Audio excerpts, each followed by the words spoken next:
In today's video, I'm going to teach you how to insert non-breaking spaces in Microsoft Word.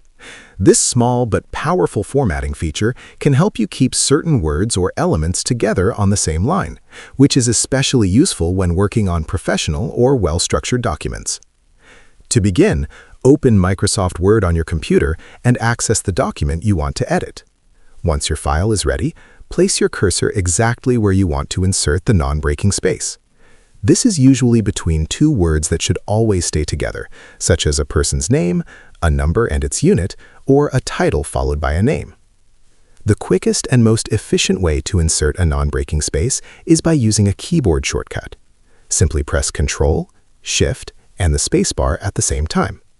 When you do this, Word will insert a special type of space that prevents the words on either side from being separated onto different lines. Even though it looks like a regular space, it functions differently by keeping the text connected. If you prefer using the menu options instead of a keyboard shortcut, you can also insert a non-breaking space through the Symbols feature. To do this, go to the Insert tab located on the ribbon at the top of your screen. From there, click on Symbol and then choose More Symbols. A dialog box will appear with several tabs. Select the Special Characters tab, where you will find a list of available options. Look for Non-Breaking Space. Click on it, and then select Insert. Once you're done, you can close the dialog box and continue editing your document.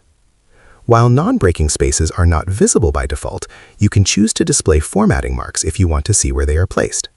To do this, go to the Home tab and click on the Show or Hide symbol.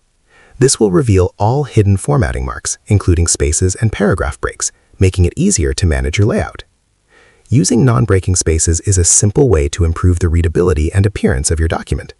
It ensures that important elements stay properly aligned and prevents awkward line breaks. Thank you for watching, and don't forget to try it out yourself. If you found this video helpful, let me know in the comments. Give it a like, subscribe to the channel, and don't forget to hit the notification bell.